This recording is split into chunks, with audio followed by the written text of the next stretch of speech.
In this episode, we speak to Joel Klettke, connecting from Alberta, Canada. He's one of the best conversion copywriters out there, or how he likes to put it. Pray for your competitors after you hire me, because they'll need it. We go over copywriting, conversion copywriting, case studies, and why they're so important right now, and how he's helped Hubspot double their conversion, and of course some other ridiculously good things you want to hear about. We can go straight in. So nice to have you here, Joe. Thank you so much for coming on the podcast. Yeah, thanks for having me. I made it. I'm alive. I got here, so I'm excited to chat finally after all of the hubbub. Got it.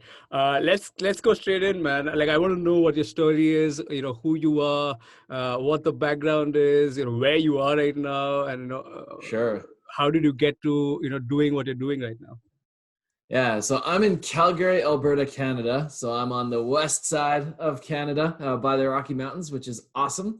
And how I got to here, that's I think is an interesting story, because I realized the other day, since leaving university, every job that I've had except for one was something that I didn't even realize was a job until it was my job. So I did a university degree in business, and I did it mostly out of the feeling that, well, there's always going to be businesses. It's a versatile degree. I might as well, but I didn't really have a picture for what I wanted to do with my life. So I always had loved writing, but I didn't see a career in it. I didn't want to be a journalist. I didn't want to write books. But I had done a business degree, and I still didn't really know where I fit in that world. I originally majored in human resources, which would have been a horrible choice for me. I switched my degree to entrepreneurship because I like being around those types of people who are actually doing things and coming up with ideas, creating things. That pumped me up. But I left university like I have no clue what I'm going to do with my life. So I took a job with some family out in Toronto. It was supposed to be just for the summer. And I thought it was going to be writing, ad campaigns and marketing assets and that type of thing. What it turned out to be was a lot of B2B cold calling. And I am a very bad cold caller because I have just like a heart made of putty. Like, I take everything personally. Like, rejection was like, oh, why don't they like me? And I was selling probably the least sexy product on the planet, industrial labeling machines, that I didn't understand or anything. And the weird thing is, I actually, in retrospect, now that I know more about sales, I actually didn't do too bad. Like, I somehow actually sold some, but I left there. I came home after just 1 month. I was supposed to be there the whole summer. Came home feeling like, man, who am I? Like, you're supposed to be confident in sales if you're going to be a great entrepreneur. And I thought that, I was going to be doing this writing stuff, but there seems to be no path for me. So a friend of mine, I came home, I volunteered at a summer camp. I was hanging out there, got a message from a friend of mine from university just saying, hey, I'm working at this agency. They're looking for someone to come in and do some SEO work. Would that be interesting to you? And I thought, the first question I had is, do I need to cold call anyone? He said, no. I'm like, I'm in. I don't even know what SEO is. I'm in. So I interviewed, got the job, and learned SEO on the fly. And so I threw myself into it and understanding it. And, fast forward 4 years now, I'm still with that agency at that time. By this point, I've done a little bit of everything. I tried some PPC. I've handled SEO campaigns for small mom and pops. I've done SEO campaigns for big national brands at this point. I've done the in the weeds link building. I've done enough to know that SEO is not what I want to do for the rest of my life, but There's some things I loved about it. The analytics side, the competitiveness of it, the fact that you could see your results and you could see the impact you're making. I loved all of that. But something else happened while I was at the agency. I told them when I joined there, I love to write. If there's any opportunity for me to write anything, I would love to take that on. And so in the later years with the business, I started contributing to the company blog, and I thought, oh, this is kind of fun. And then I started to write. Clients would ask, oh, we need some websites, we need some content to help us rank. And I would write some of that. And it was right around this time that the whole world was turning its head towards writing as an art, because the Penguin and the Panda updates both hit. So now links are in the toilet, bad content's in the toilet. And all of a sudden, everyone's like, we need writers. We need people who are good at this stuff. And that's when the switch kind of started to click for me. But when it all came together was we had hired someone. I got so busy doing the other parts of SEO, we hired someone else to write. And this was a freelancer here in the city. And this person was asking, she was getting paid $40 an hour, which to me at the time was like holy crap, that's so much money. But their work was not good. I would wind up crumpling it up, pitching it, because it was just so off. And that's when I realized, if this person that we trusted enough to hire can charge $40 an hour and they're not even good at this, how much could I charge? Like maybe I could do the same thing. So I started picking up writing projects on the side. I started getting more into writing for other agencies' blogs on a paid basis, writing other websites on a paid basis. And by 2013, I decided it was time to make the leap. So my old boss, he's a great guy. We're still on fantastic terms, but he kind of saw things going a different direction than I did. I had this opportunity right in front of me. And so in 2013, I went out on my own, promptly got a 6-figure job opportunity to join another big, like the big agency in town. So I had a choice to make. Do I go back to doing SEO for more money than I'd ever made in my life? Or do I do this thing that everybody told me it wasn't going to pay me very much, write freelance? And I decided to bet on myself, and so I decided I'm going to write for freelance. So speeding this up a little bit, I'm out on my own, and I'm taking all these connections and all this knowledge of the web and analytics and these types of things that I used on that side, and I'm writing for agencies with a byline. Like Mike King, he went to bat for me, got me some of my first gigs. John Doherty went to bat for me. So I started writing for agencies, and I was doing a lot of content like blogs and ebooks, and I enjoyed that. But then I came across the work of Joanna Wiebe, Copy Hackers, the queen bee of the conversion copywriting world, coined the phrase conversion copywriting. And all of a sudden, again, it was this light switch moment. So I had resisted getting into that side of copywriting because the only thing I'd seen up to that point was like old school direct response, like forbidden neck pain cure. And I was like, I don't want to write that stuff. Like, you know, the sales pages with like 10 different fonts and highlighting and I can respect those things today. But at the time I was just like, this is ugly, hypey copy. I never want to do that. But when I saw Joanna's work, it's like, oh my goodness, there's this whole world that combines all the things I love. There's the creativity aspect that I love in writing. There's the analytics aspect because it's all measurable. And all of a sudden, the guy who sucked at selling on the phone is helping companies sell millions and millions and millions of dollars worth of their product. And so Joe opened the door for me. Joanna Wiebe, for some reason, she saw something in me and encouraged me and even sent some referrals my way. And after that, I was all in on conversion copy, loved the field, and eventually started to niche down into B2B and software exclusively. And then the last little bit, and I know we'll talk about this later too, but the case study side. So I'd done some work for someone who sat on a board connected to WP Engine. We got on really well. He was connected to a company called Pingboard and said, hey, do you write case studies? And he's the kind of guy that you just don't say no to. Like, he's so well connected and such a good person. And I said, sure, yeah, I'll give it a shot. And in putting that asset together for Pingboard, I realized, okay, here too is another asset that it's tough to do. It's high stakes. It's evergreen. And most importantly, I can build a process around it because I didn't want to be a case study, you know, a customer success story writer necessarily. But I saw this huge opportunity when I looked around the competitive landscape. Nobody had really planted the flag to say, this is all we do. Like there's Casey Hibbard. She's kind of the big authority on customer success stories. She's one person. She doesn't have an agency. She can't monopolize the entire market. And so I thought, well, I'll build the company. I'll try to build the company that specializes here and says, this is all we do and we're the best at it. And that remains the goal for that company today. So a lot of me talking there, but that's kind of the whole story from guy who sucked at selling things to SEO at random, to going out on my own. And that's how I got to today. And that's, you know, I'm super grateful for everyone who came into that journey along that point. Like my old boss taught me so much. Joanna taught me so much.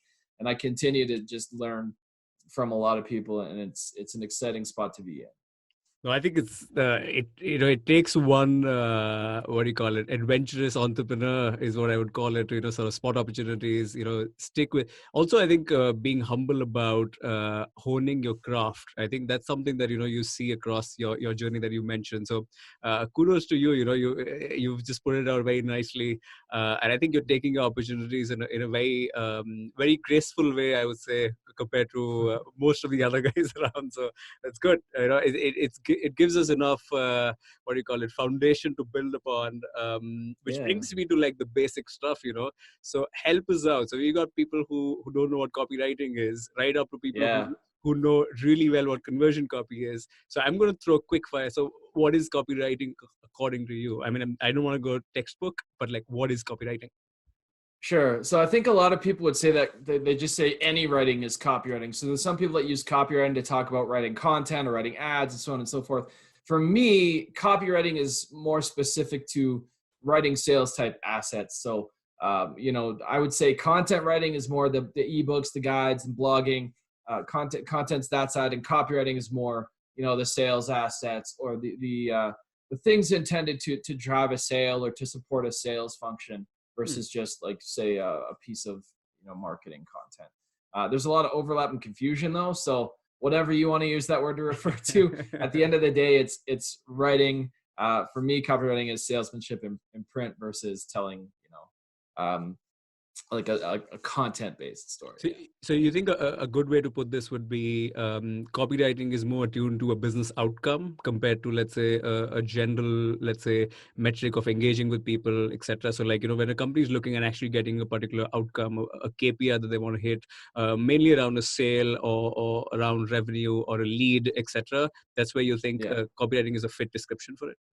Yeah, I mean, because there's metrics tied to content, right? Engagement. And I'm not trying to, and this is where it gets so messy, right? Like, yes, like the content can absolutely support metrics like revenue and sales and so on. It's not that they live in like totally separate bubbles, but I think it's about the intention. Like when I'm writing, a blog post, a sale might be, a byproduct of it, but I'm not writing that blog post with the intent to like sell right then and there. So yeah, I think the way you put it together makes a lot of sense. Yeah. Whatever I said there. So like, yeah. What you just said was great. Yeah. Got it. And then I think you had I did go through a podcast where I think it was Siege Media, where you were doing SEO copywriting. You were talking about that. Yeah. Ross Hudgens. Yeah. So what is SEO copywriting? And, I'm a little curious about that as well. Yeah. So this ruffles some feathers because I have an unpopular view of this, and I guess I'm kind of coming around to it. I don't like, so the way people talk about SEO copywriting is, I guess, applying the principles and practices of SEO to copywriting. So whether that is optimizing, for search, whether that is understanding schema and like how Google puts together rich snippets. I think that's what the advocates of SEO copywriting as a phrase would say is the field. And I can give them that. I think that's fair. Like there is a practice of like bringing together SEO and copywriting. I think my big objection to it, and this comes out of having been agency side and from having had enough people approach me for work, that every time they lead with SEO copywriting, I know it's going to be a horrible lead, because SEO copywriting for a lot of people has come to mean, okay, we've got a keyword list. We need you to hit this density or like pepper these keywords in throughout. And so for me, like when SEO leads copy, bad things happen. Good things can happen, but when you're sole focused, when the only thing you're paying attention to is do we rank, do we rank, do we rank, do we own the snippet, and so on, it lends itself to bad situations. Now, companies like Siege Media, they beautifully marry the two, right? They have an SEO informed strategy, but then when it comes time to create the content, they let other pieces, they let the copywriting and the content writing and that side drive the car. They put together something that's intended for people and interesting to people. But I think where my hesitance to work on, call it SEO copywriting, is just, I don't like that the intent, that intent leads the conversation. I think SEO is a byproduct. SEO is a consideration. SEO should not necessarily be in charge of what gets written. But absolutely has a lot to contribute to the strategy, but not how it's actually assembled. So that was kind of my objection. I think I explained it better in that video. I think there's room for everyone to win on that. Like Kate Toon, for example, out of Australia, she's brilliant on the SEO side. She's really strong on the content and copy side, and she brings them together in a way that I think makes sense. Her mentality toward it makes a lot of sense. But traditionally, I think when people talk about SEO copywriting, it's like, okay, we've got these keywords. Can you blast out it's got to be a 2,000 word blog. Can you just knock this out? Right. And I think that's the wrong way to think about copy and content in general. And clearly that sort of brings me to conversion copywriting, which is so someone tells me you're one of the world's best conversion copywriters in the world. Is that true? I don't think so. I mean, I'm humble as I am. Like, I'm proud of the work that I do. I've driven some great results that I'm really proud of. I feel like the fun part about this field is you can always be better. And now the stuff that I resisted, the old school direct response, like that's the stuff that I'm studying and incorporating and learning in. So, I mean, I think I'm a conversion copywriter who's done some great work. I think I'm a conversion copywriter who has some proof to his name. Do I think I'm one of the best? I don't know. There's people that I look up to them like, damn, like they're just like next level. Like Joanna Weep herself, right, is unbelievable. Or, on the email side, like Ryan Schwartz is unreal. Or, I think he would call himself more of a direct response cover, but like Rob Braddock, the guy in like a small number of years has become, when you look at the results he's been able to drive, it's unbelievable. So I think I'm good. I think companies hire me because they see I get results, but I'm hesitant to put that best moniker on myself because that feels weird.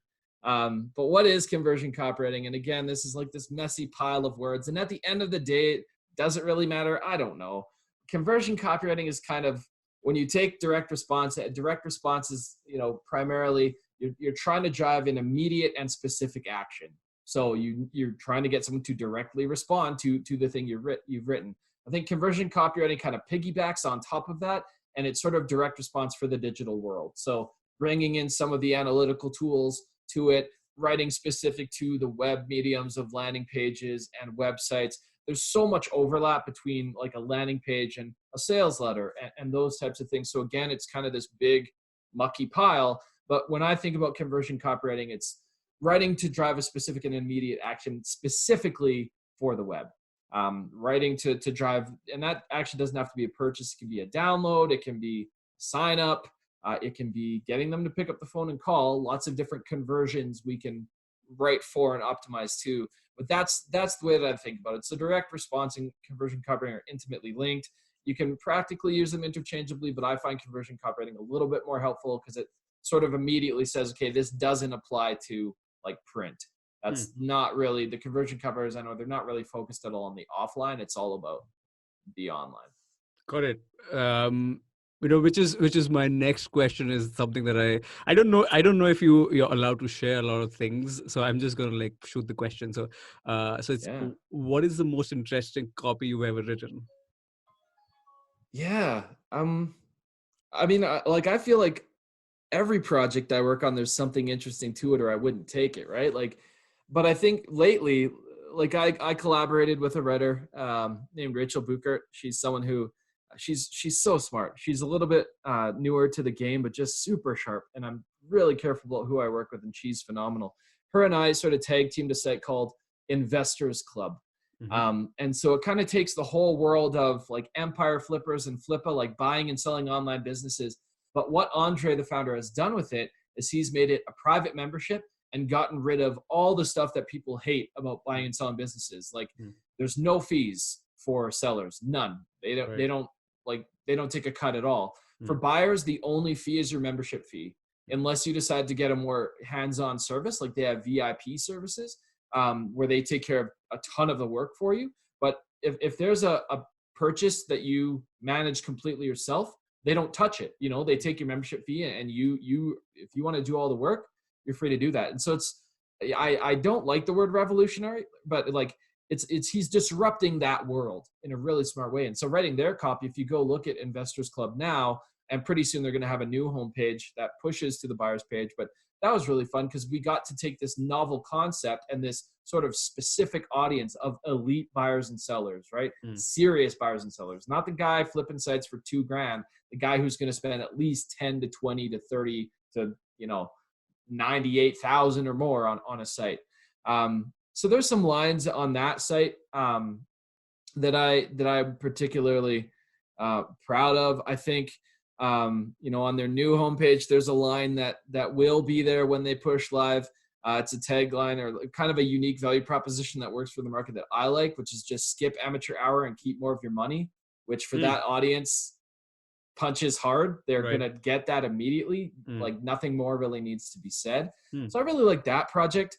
I'm also a more recent project that I'm really proud of. I do a fair amount of writing agency sites, mostly because I know that world. I'm passionate about it. I have a lot of friends in the agency world who wind up talking me into doing their sites. And I'm like, no, I'm too busy. Okay, I'll do it. So Rankings.io, they specialize in doing SEO for attorneys, and they're really, really good at it. Amazing at it. Probably the best in the world at it, I think.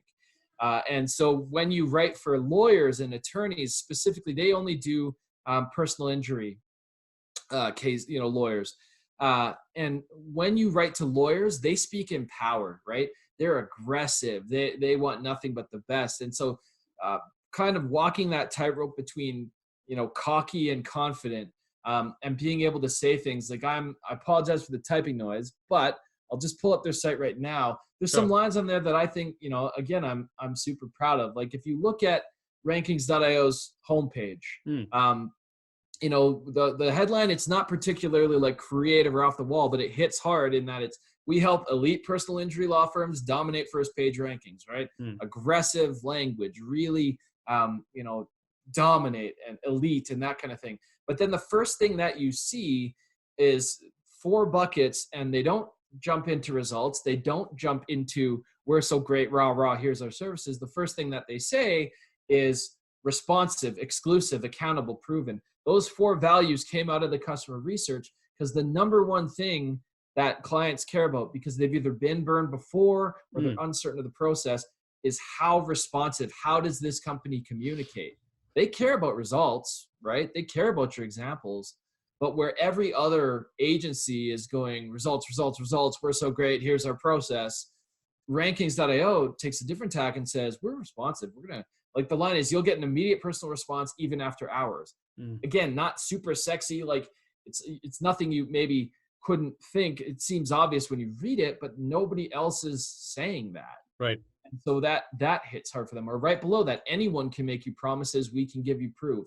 Or, you go to like their Who We Are page, and there's lines there I really like, on their, above their team, first page rankings, first name basis. Like that's what a lead wants, right? They want to dominate the first page, and they want that personal connection. And so what I take pride in is finding new ways to say the same old things. Anyone can say we put our customers first. Most people do. Anyone's going to say, we take the time to get to know our customers. You're going to read that line on thousands of sites, but nobody, hardly anybody, other than Rankings.io that I know of, is saying first page rankings, first name basis. It says everything everybody else is saying in less words in a more human way. And that's the kind of thing that I get excited about. And then the last one, most recently, is Traffic Think Tank. So they recently relaunched their homepage. They've got some exciting new offers. And part of what I love about the copy for Traffic Think Tank is, in collaborating with Matthew Barbie, we talked about the fact that the word community has kind of been poisoned, right? We get added to 1 billion Facebook groups, and most of them are awful. We get added to Slack chats. They're just busy and noisy. And so when Traffic Think Tank launched, the word community was still kind of attractive. Now it's like, well, why am I going to spend, over $1,000 a year on a quote unquote community? So we have to counter that. How do we do that? We reframe things. We reposition things. We talk about their benefits in a different way. So for example, huge benefit of Traffic Think Tank is that some of the top veterans in the industry are in the chat and they help people.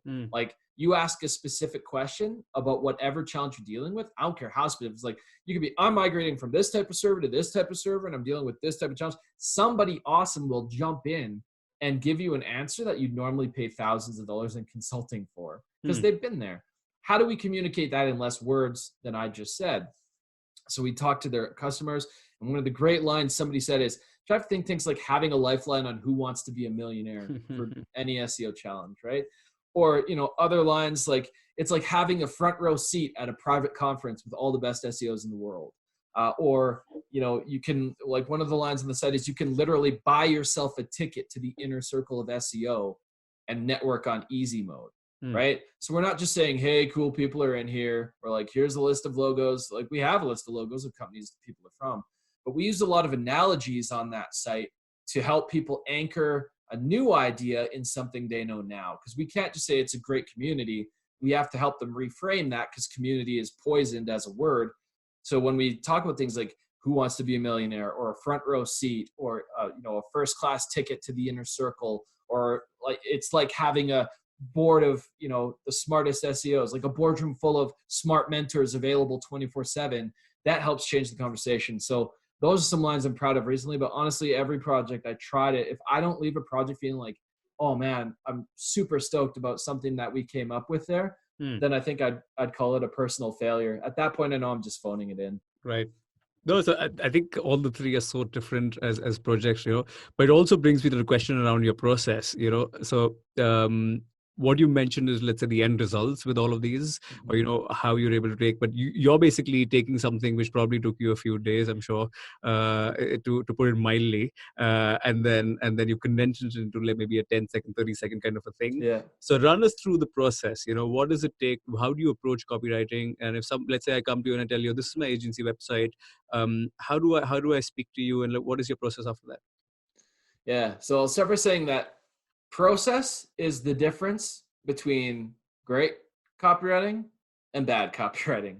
So you can tell a lot if you're out there looking to hire, for example, a conversion copywriter or copywriter, you'll learn a lot by asking them, what's your process? Because if they don't have one, or if there's gaps in that process, or if the customer is not at the heart of the copywriter's process, it's not going to go well. Because I think people imagine that I do what Don Draper did on Mad Men. I lock myself in a room, I drink lots of alcohol, ideas come from the heavens, and then I bash them out because I'm so creative. That's not how it looks at all. So my process always follows at least 2 phases, sometimes 3. In the first phase, all I'm doing, this is honestly most of my job. Like, as Joanna Weeb says, only about 10% of copywriting is actually writing. The rest is this other stuff. So the first phase is always analysis and strategy, research, talking to people, observing people. So I'll look for both qualitative data I can pull from and quantitative. And here's what that looks like. On the qualitative side, we want to understand people's motivations. We want to understand their pain points, their desired outcomes, the questions and hesitations they might have, and their priorities in their own words. If we don't understand that, we can't sell to them effectively, because then it's our ideas, not theirs. We don't know if it's lining up. So I'll start by doing things like interviewing customers. That's not just current customers. I'll interview churned customers to find out why they left and what expectations weren't met. I'll sometimes talk to leads or ideal prospects who aren't yet customers. We'll look at things like chat logs, because those are leads asking questions, and we'll try to look for patterns and see what gaps are there in information. What are people wondering about? How aware is this particular lead? So we'll look at reviews and testimonials, both for ourselves and for competitors. So we'll look at reviews in terms of, okay, what are people mentioning? What benefits are they citing? How are they talking about it? How do they talk about the value that they get out of all of this? We'll look at competitor reviews, and we'll look for, okay, what are the negative things people are saying about competitors? Is that something we can position carefully against? We're not going to come out and say this competitor really sucks at X, but if we know that's a concern that we can solve, we can be sneaky about how we promote that part of ourselves as a solution. We'll look at so reviews, testimonials, chat logs, interviews.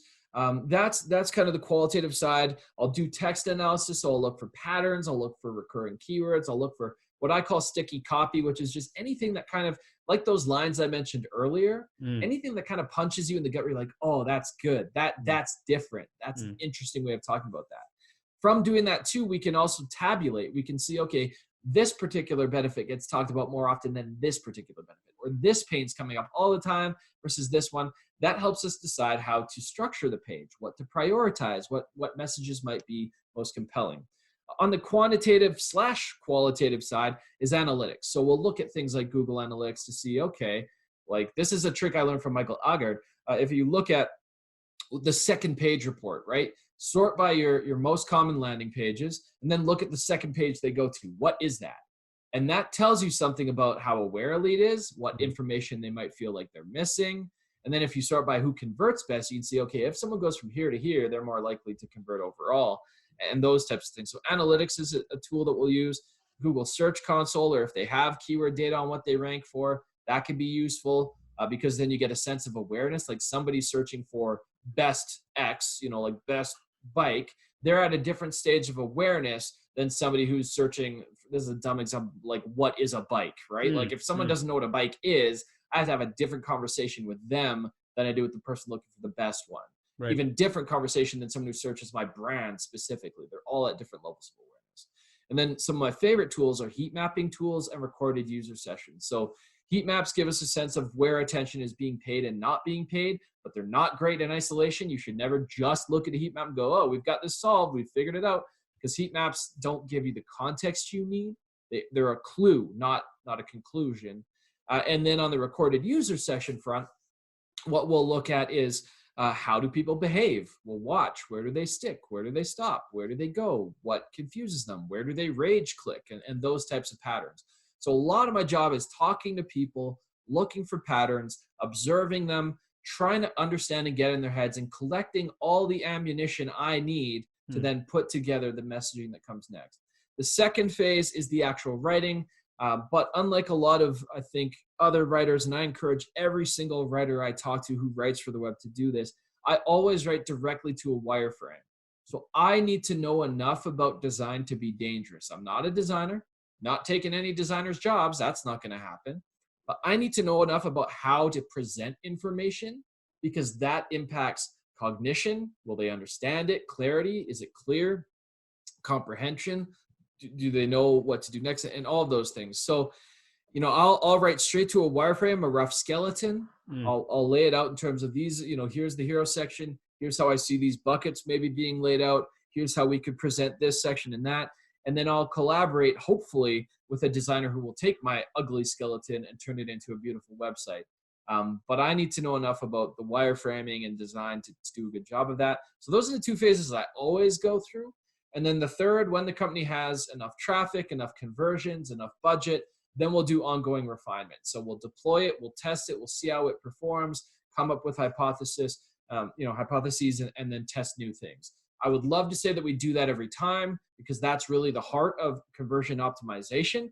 The fact is, most companies aren't there. Most companies are not doing a critical mass or volume to be able to test at that level, and that's okay, as long as they are tracking and they do iterate at whatever pace makes sense for them. Some people might be every quarter, some people might be every year, but there's always opportunity your job is never done. There's always opportunity to refine and improve and see how did it work, how's it performing. So, in some cases I'll stick on, and continue to do that ongoing refinement.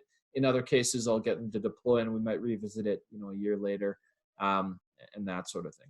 So that's a very long process, but that's what separates great copy from, mediocre copy. And if you write a great line without doing any of that, you're lucky. That's not the norm. So you've taken your skills on conversion copywriting and pushed it into the podcast, because my next question you've already eliminated.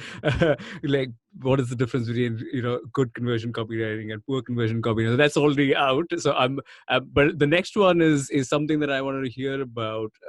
Which also sort of, let's say, marries into the process, and also because I'm sure working with let's say HubSpot, and was probably, you know, so the process got tested, you got tested, I'm sure, or was it not? I just want to understand that process. So the simple thing Yeah. being, you know, how do you help HubSpot increase conversions by 100%?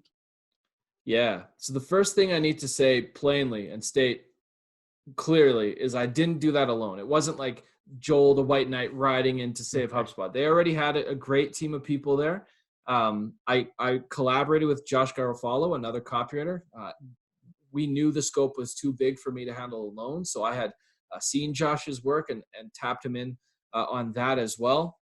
And so the process I just described, that's the ideal. Like when you have the time to do all that stuff, that's the way you go about it. With HubSpot, we had constraints. This site needed to go live for their big conference, Inbound. Inbound was like 2 months away. So there's not a whole lot of time to do everything we could possibly want to do. I had two amazing advocates HubSpot side. One was Austin Knight. He was their designer. I forget his official title, but he was the lead designer on the project. He's the best designer I've ever worked with, period. Because he understood the value of copy. He would go to bat for copy, and he understood the process of getting it done right and valued it.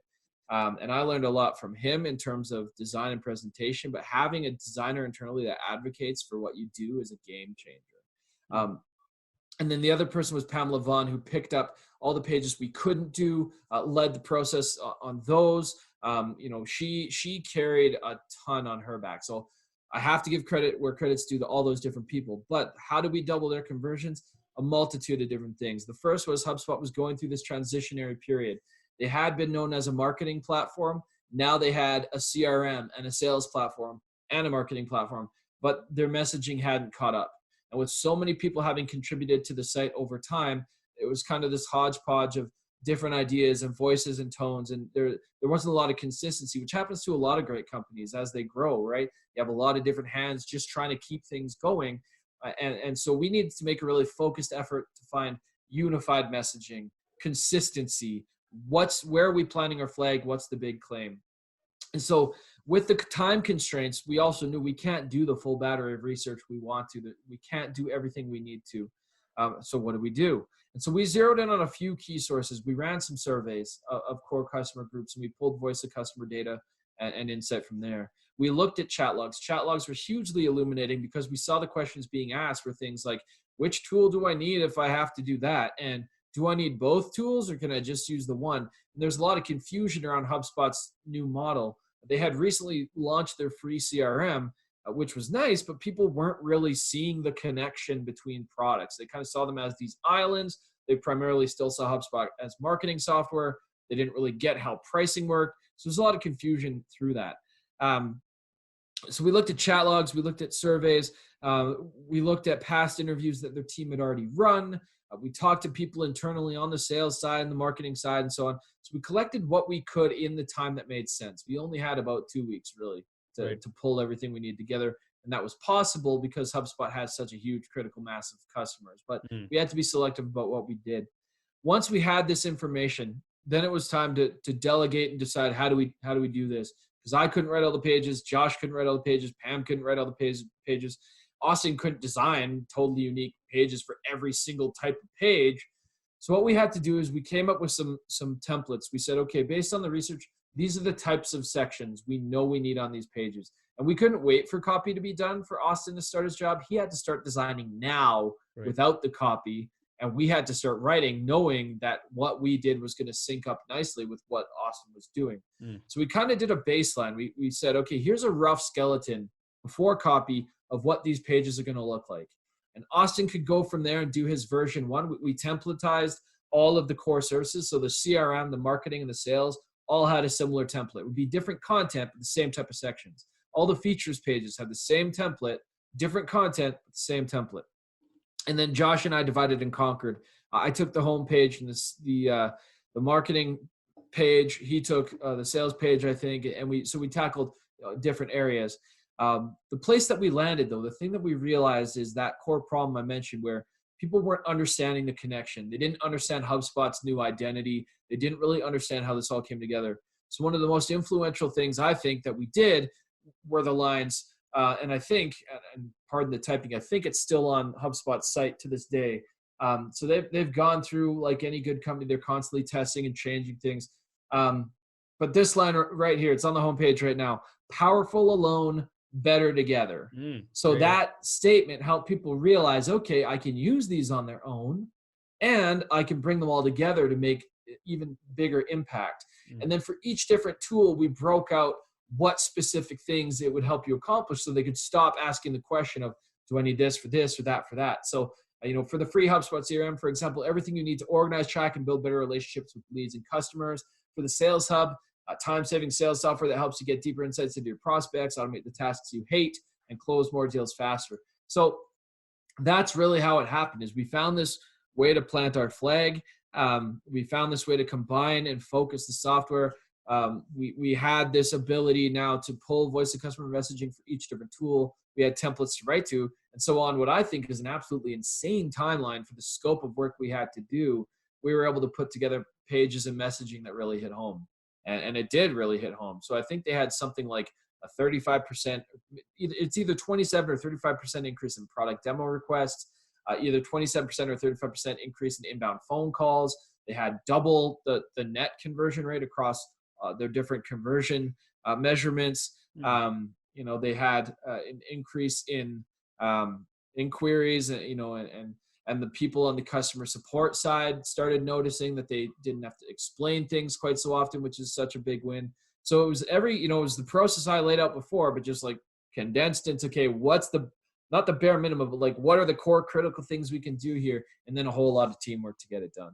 Wow. Okay. So I think that's that's comprehensive for 2 weeks, or, it's pretty quick.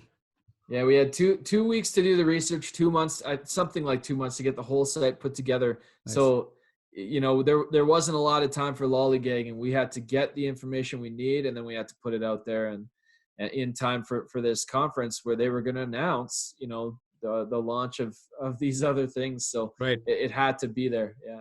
And how important is it, to just like take that question and also take your answer to the, and also taking the examples that you given earlier along with HubSpot? How important is it for the company to understand what they're doing, when it comes to approaching copywriting, compared to just doing copywriting as just a, checkbox kind of a thing where, this must be what we need next, to do something because they read it on a blog somewhere? Yeah, I think a lot of people want copywriting to be black and white. They want there to be a best formula headline. They want there to be the perfect template where it's like, oh, you should always have the hero section, and then you should always have social proof. And I think the difficulty is that copywriting is communication. Different conversations call for a different way of speaking. If I'm on a podcast with you, I can be casual, I can share. I'm not monitoring the way I'm speaking so much because we're having a conversation. It's pretty relaxed. Whereas if I'm getting on stage to teach an audience about conversion copywriting or talk about XYZ, I need to plan, and I need to have a battle plan for how I'll present things, what order I present things, the points I'm going to make, how I'm going to communicate them. Different conversations call for a different approach. That's copywriting. That is the art and science of copywriting, is anticipating customer needs, understanding how they make decisions, and then crafting something to that situation. So you can read on a blog post, for example, like, this is a great way to structure calls to action. You can absolutely put that to use. But if you don't really go in thinking bigger picture, if you're just like, we're going to tweak some headlines and then that's going to drive, the 300% increase in conversions that we want, you're kidding yourself. It's like with SEO, it's the same thing. There's all this misinformation out there where people believe, we hit a certain keyword density and we optimized our title tag. We're headed for the first page. Like there's an art and a science to SEO. There's an art and a science to copywriting. And I think the other thing too is companies can get in their own way, especially on the copywriting front, because everybody assumes that copywriting is easy. Like, I have a keyboard, I can write stuff. Like, how hard can it be? Like, and the companies that get it and value it and realize it's a force multiplier for revenue. Like, if I do my job right, my fee is going to be like a drop in the bucket compared to what you're going to make. So the companies that get it, they're more worried about winning big than losing small. They're not agonizing over like, but this is, it's expensive. And do we really have to do the research? Couldn't you just lock yourself in a closet and drink and come up with great ideas? It's never going to happen. So, companies need to be open-minded and willing to admit that their customers know more than they do in some cases, and that it's going to be a tightrope balance of balancing company goals and customer motivation. Because the way you want to sell yourself or the way you want to position yourself may not make sense for the way the market needs. Right. And so there's a humility that has to come with the work, both on my side and the company side, to admit, like, we don't know it all. If we knew it all, we'd be converting at 100%. Right. We're not. So we need to admit that, okay, there may be a better way to do things, that we don't have all the answers, that there are mysteries we can solve, but to solve them, we need to do the research and not skip and cut corners. So it makes a world of difference. And at this point, if I start to get the sense that a company like really doesn't get it, I'll call the project before it starts, or, not like just randomly like I'm out, but like, I'll try to sit them down, and I always walk clients through my process. I always walk them through the data and say, this is what we're seeing. What do you think? I try to give them ownership of that process too, so that they can see for themselves, this is not Joel's big, great ideas, right? It's not me coming and being like, I can save your company. It's like, this is what the data is telling us. This is what your customers want. This is what they say. This is how they say it. These are ideas for implementation. Let's try this out. Let's move this forward. And that way, even if a new variant fails, even if a piece of copy that I write doesn't outperform the previous, at least we have an idea as to why, because we knew going in the reasoning behind what we wrote in every line. And if that reasoning is off, then we can improve. If we just shotgun something out there and it doesn't perform, okay, we're going to shotgun something out there again because we have no idea why it fell on its face. Got it. Yep. So I think the entire thing that you mentioned there hinges on, I think, understanding context and being a little more open and humble about and not in a checklist sort of system to this overall. But then you also mentioned something around social proof and things around not just process but elements on the web which you use for effectively communicating, or the tools that you use and so people talk about authority, people talk about so typically the one that's referred is the Cialdini sort of, let's say, the influence book is sort of referred, not just in copywriting but in general around persuasion and all the other areas as well. Which also brings me to the case study aspect of what you've been doing, and this is something that so I only heard about this properly from when I came across your profile.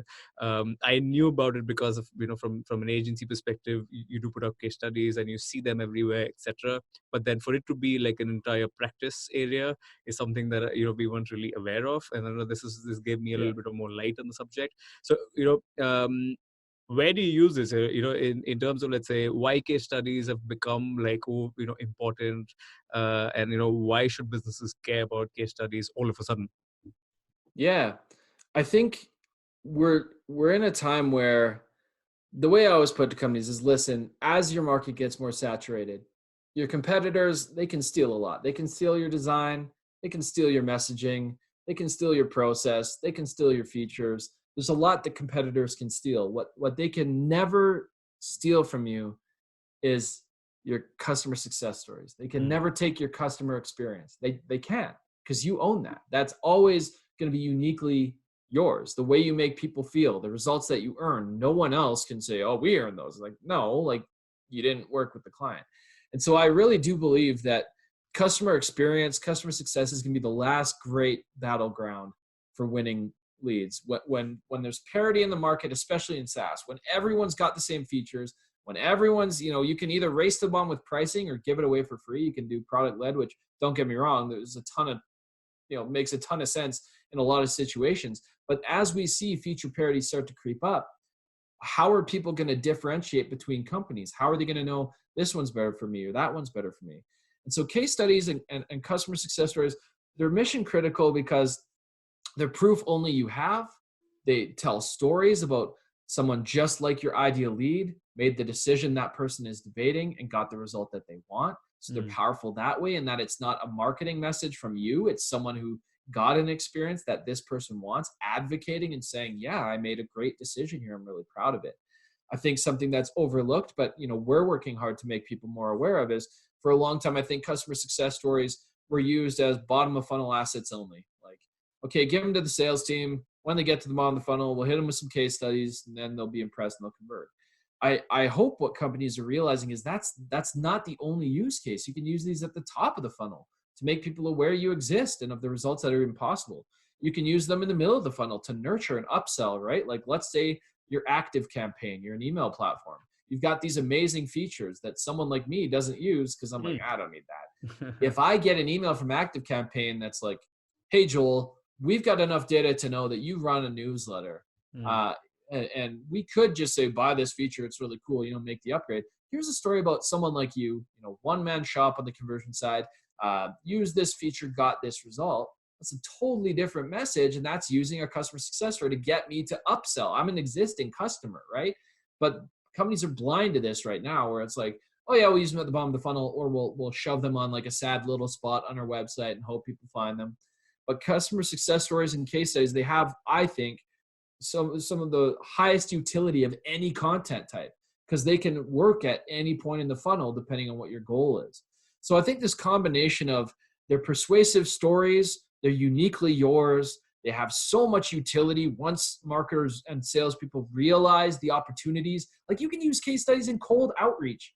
Like HipLead found that mentioning a famous customer in cold outreach, I think it tripled the odds of getting a positive response. Like, these are powerful stories. Our brains are wired to like stories. So that's why I am in love with this space. That's why I see this opportunity. That's why when I saw, okay, not only are customer success stories difficult to do right, but you can build a process around it and nobody else has. That's why I came alive and thought, I've got to do this, because there's so much opportunity for companies. Everybody needs them. Everybody will increasingly need them. And doing them right is harder than most people expect. The only people who think customer success stories are easy are people who've never tried to do one themselves. Got it. So I want to know more about this. Give us, an example.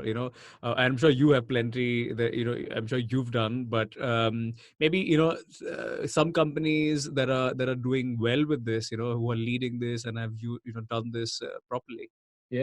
Yeah, so some of them are our clients and some of them aren't. But if we look at like a client of ours, Rankings.io, I mentioned them earlier, right?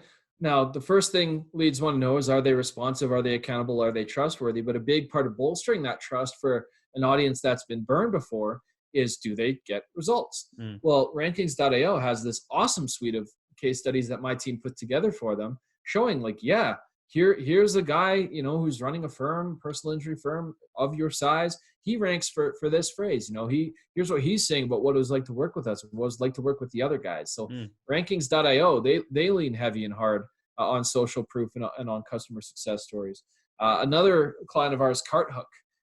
CartHook's an amazing SaaS. They work with e-commerce, and they have like, if you follow Jordan Gell's Twitter, he shares all the time really interesting stories and metrics and things that they're driving.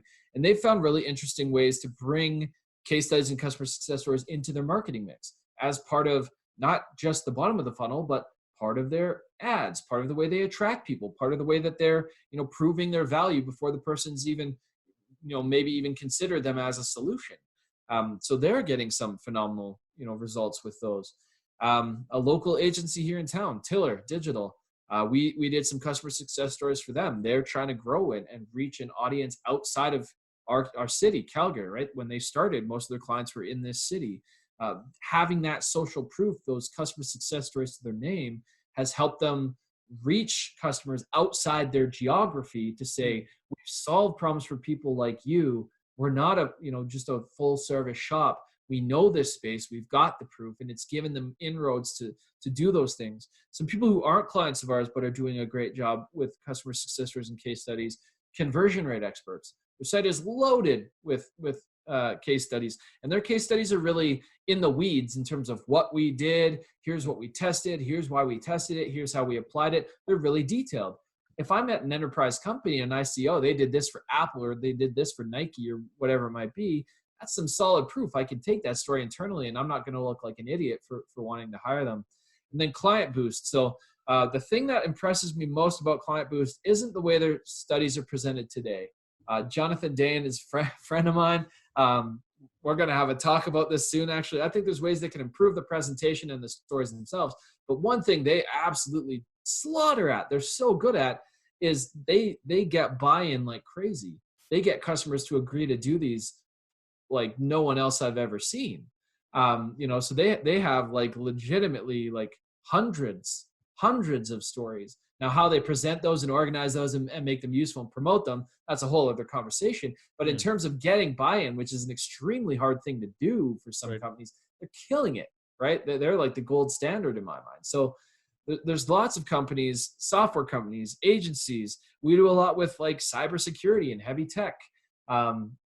We've done things for consultants. We've done things for coaches and course creators, because nothing's going to sell your course better than someone saying, hey, I took this and now, I made 15 grand within my first month and that sort of thing. So we really like the B2B space, and there's lots of examples of companies of all stripes in that space doing great work with them.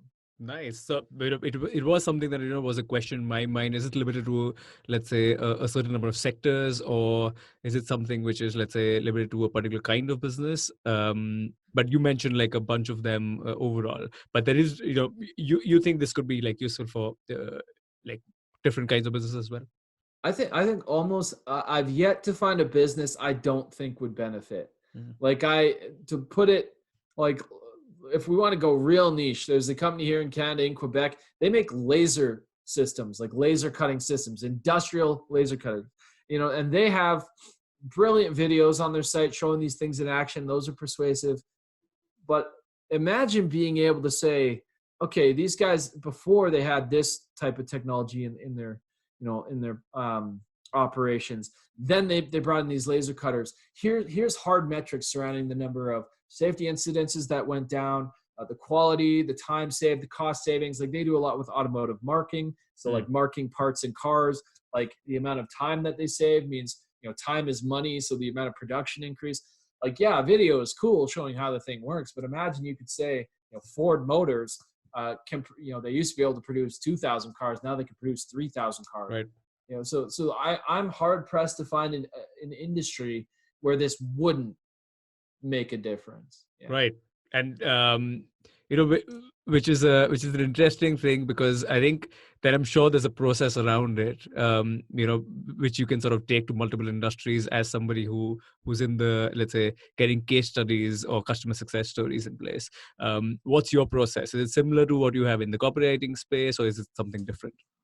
Yeah, I mean, similar, but different in its own way. So a lot of companies want to do case studies without involving their customer, which is hilarious to me, because they are customer success stories. They're not you success stories. You need the customer in the mix, right? So the process is, we can help them get buy-in if they don't have willing candidates. But before that, I should take a step back, is you need to start with a strategy. Like, why are you doing these in the first place? Most people don't have one. They're like, well, we want social proof. That's not a strategy, right? What do you want that social proof to do for you? Do you want it to help you upsell to a particular plan? Do you want to highlight a particular feature or aspect of your product? Do you want to reach a certain geography or grow into a particular industry? So you need to start by asking questions about your business goals, like how do we want to use these? What are our goals, and what channels will we bake them into to help us make that possible? And then, given that this is our goal, what types of stories do we need? Then it's about surfacing those stories in your customer base. So sometimes our clients already have customers who are willing to take part. And most often, this is where we start from. Someone comes in, I need a case study, I've got a client on the line. We'll start with them there, but we try to kind of help them mature in their understanding of it as we go.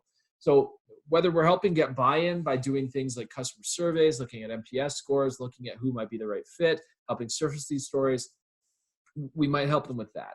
Then comes the customer interview, and this is the make or break point. So we do things leading up to this, like briefing and getting on calls with the company, making sure our writers and interviewers understand what they're getting into and how to talk about this niche and what this niche cares about, basic customer research, so we understand on the same way as the conversion side. Like, if we prattle on forever about a feature nobody cares about, that's not a great success story. So we get to know, their space. We ask them about the customers. We might talk to different people internally. We definitely get a brief from them. And then our interviewers. This is the critical moment because the entire story hinges on running a good interview. And so we've got a process for running a great interview. We try to turn the person that we're talking to into a storyteller. We're not interested in their opinions. We're interested in the before, during, after of their experience. And so we ask experiential questions that get them talking about what it looked like, what it felt like, what it meant to be in that situation, what the stakes were of getting this wrong. Like if they couldn't solve this problem, what would happen? Because we want to tell human stories. A lot of case studies are very boring, very dry. It's like, here's the success metrics. Here's the bullet point list of stuff we did, the end, hooray. But these are human stories with consequences, with drama, with, it might sound cheesy to say, but these are stories where problems get solved. So there can be a narrative arc. So the interviewer will discuss their experience. We'll try to capture it in a format that makes it easy to write. And then we pass that to our writers.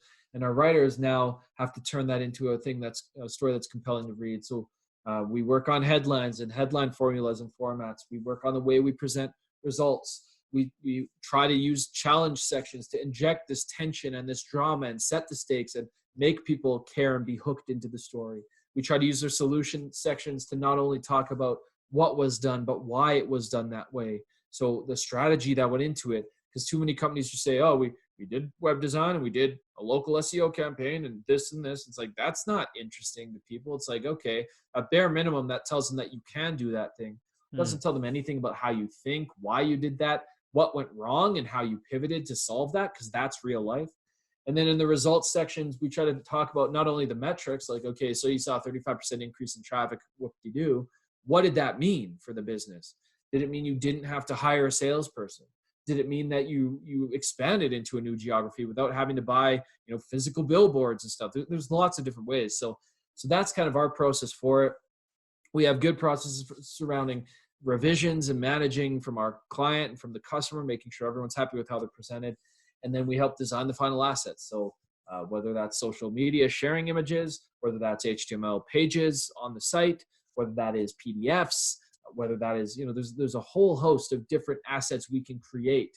And that's where a lot of our focus is in 2020, is trying to help our customers use these in the best possible way.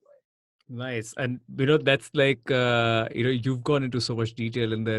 I was actually, I skipped a few processes in my head right now because I'm struggling with this at the moment, where we are trying to put this together in terms of a very, simple way of a before and an after in some sort of a corporate deck or a capabilities deck. And we've been going over this from the last few days, and it is so tough to do.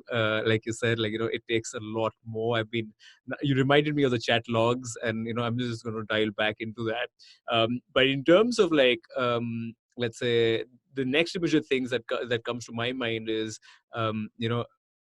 people normally approach something like this into being, let's say, expensive, or they think like, oh, you know what, this is not something that we need, is unnecessary. It's something which is, let's say, going to cost a bomb, etc. It's going to take a long time.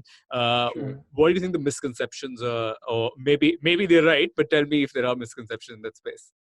Yeah, there's lots of misconceptions. I think the first one is like a lot of people, they want to hire a freelancer to do this. And don't get me wrong, there's some great, brilliant freelancers and individuals who do this really well. But that person has to be good at running an interview, writing it up. Maybe they help you source and format it, And so I think people think, well, I'll just do it cheap. I'll just go to Fiverr and I'll find a writer, and like, how hard can it be? It's like the classic story with writing. How hard can it be?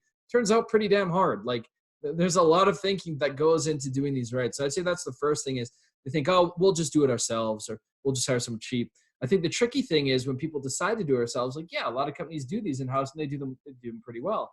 But the missed opportunity there is when you have a third party or someone else at least running the interview, they can ask questions in ways that you can't because you're too close to the relationship. Right. Like, we can get on a call and confidently ask what didn't go well. We can say, well, how could they have done better here?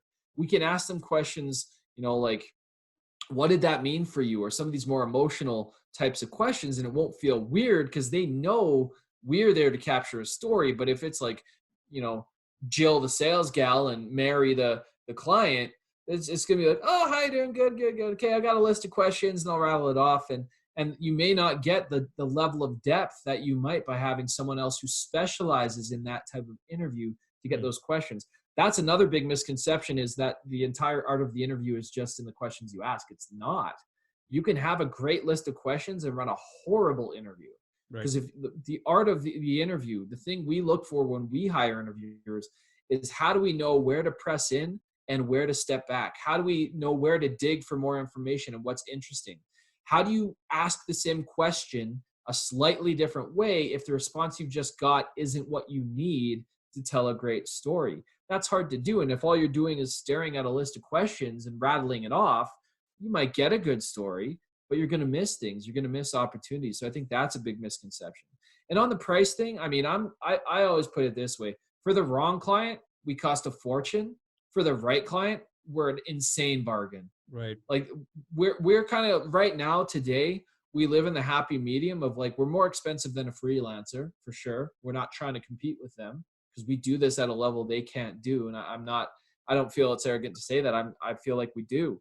But you know, we're also not the most expensive. You go to a generalist agency, some of them are going to charge you $5,000, $10,000 for the entire process of the research, the writing, the interview, the design, all of it. Right. And so for the wrong client, we cost a fortune. They're going to look at it and go, oh, it's too expensive for one piece. They're going to completely miss the fact that it's an evergreen asset, that it can be used across the entire funnel, that if they do it themselves, here are all the moving pieces they're going to have to think about. They're going to completely miss that. That's okay. We're not for them. If to you a case study or a customer success story is a glorified blog post, we were never going to be the right fit for you anyway. Right. But for, say, you know, some of our clients, like for CartHook, or for Veronis, for example, for those guys, for them to do this in-house and to try to get the depth of it, they're amazing at surfacing candidates, you know, but for them to try to handle this end to end, they'd need other people. It would take away from other priorities.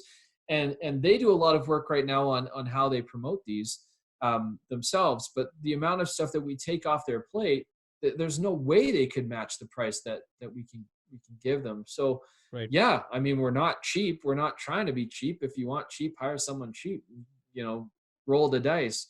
But we, you know, hopefully in listing, you can hear, like, we've thought through this process. We've done it hundreds of times. We're still not done making our process better after hundreds of stories. Like right now, today, after this call, one of the key things we're working on is still, how do we bring more consistency? How do we inject more human emotion? How do we make sure on interviews we know where to push in and pull back?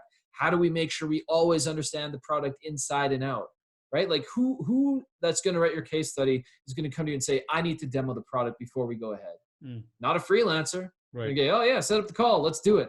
So, you know, we do this on a level I don't think anybody else does. And that's why we charge what we charge.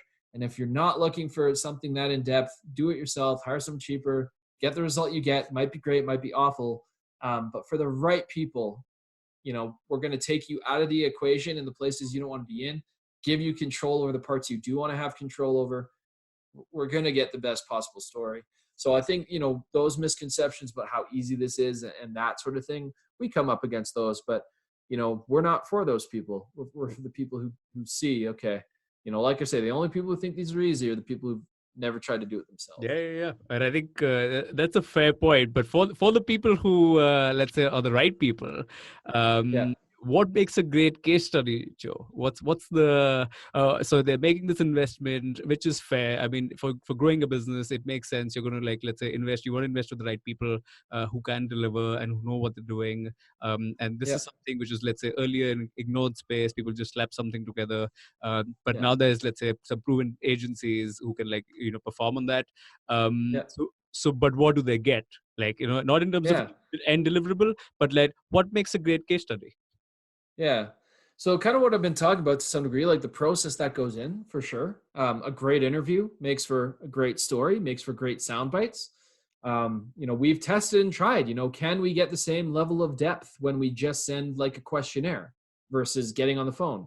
Routinely, we can't consistent. So we always, you know, we get on a call or we run it that way. So the process that goes in, right? The capturing of that story. I think a great case study, when it really, really works, it works across formats. You can have a teaser version and it's compelling. You can have a snapshot version that's a little longer and it's compelling. You can have a full-blown Forbes article length, study, and it's compelling, all to the right people. So the strategy that goes in, and considering who the market is and what they want and what call to action is going to work for them and ties into the storytelling, that makes a great study. I think the things I mentioned earlier, there's 3 things, in each section that we believe makes a case story, a case study or a customer success story stronger. So in the challenge, it's having that tension, setting the stakes, talking about the risk of getting this wrong, having an actual hook versus just, they needed more traffic. Okay, well, who cares? In the solution section, it's about bringing that strategy in and showing your prospects, here's how we think, here's how we act, here's how we do what we say we're going to do. Or in the case of a software product where you're not doing that much, talking about, okay, not just this feature made this possible, but here's how that prospect or customer used that feature. Here's what that looked like. Here's what that enabled for them. Here's what they would have had to do in the case they didn't have that, and that sort of thing. So, and then the big one, I think, too, increasingly is with the results, right? Not just, okay, here's the shiny metrics. Everyone believes you need like the big fat metric to have a great story. Some of the best stories we've written have no metric at all. There's no percentage. There's no, X lift and Y. They're all about the relationship. It's all about, yes, they got a positive outcome and we highlight that. But the heart of the story is the how and the strategy and the relationship and the conversation and the things that went into that. So, being able to show not only just the nice metrics, but the details of that, and then the impact, right? What did that mean for the company? With those results, what could they achieve? What was made possible? That makes for a more compelling story. So you need a great process. You have to have a great interview. You got to be able to tell a story that people want to read, and by bringing in those human elements. And then, honestly, great design. You can have a fantastic story. If you murder it with hideous design, no one is ever going to read that thing. So that's another area that we're constantly trying to grow. Like 2 nights ago at 11 p.m. while my wife was sleeping, I was on my phone looking for great examples of mobile studies, right? What UX looks great, what organization hits on a mobile platform. Other people aren't going to think about that. But, how many people are going to see this study on their phone? How many people are going to, bounce because you put together this wall of text that nobody cares about? So, it's a whole myriad of factors, but it's really just the thinking and the patience and the process that goes in. Boom. All right. So this is like, you actually sold me on all the stuff you've said. So I'm digging into conversion copywriting right after. The case study piece is, something that I anyway was hooked on to, and we're working on it anyway. And, as you were saying, it was untrying a lot of things in my mind, when it comes to, I just went into the dinosaur age, now looking at what we're doing right now and, what you just mentioned. And I'm sure like anyone who's looking at, or listening to this and looking for value and understands that a student of the game would understand what you're saying, even without, going further into the space. This is so much value, man. I had to sort of, I didn't want to ask a lot of questions, mainly because I wanted you to sort of, let's say, go through and tell us what this is. But you're like a surgeon with all the tools in front of you, and you just like went for it. So, absolutely brilliant, and thank you so much for coming over. We haven't been able to go into a lot of other areas as well, but I think for what we've just got so far, this is a handful. You've given me like almost 1 year worth of work in my hands. So thank you so much. It was great having you. Yeah, thanks so much for having me. I think, the thing for me that I always get a kick out of now is when I think back to those days in Toronto trying to sell industrial labeling machines. I sucked at it. I was not confident. I didn't understand it. I didn't know it. And now I love talking about this stuff. And I'm not here to sell anything, but I get a laugh at you saying, "Oh, you've sold me on this." It's like, cool, awesome. I just love it. I love the process. I've learned to fall in love with the process on both sides. So thank you for giving me a chance to talk about both. It was great talk.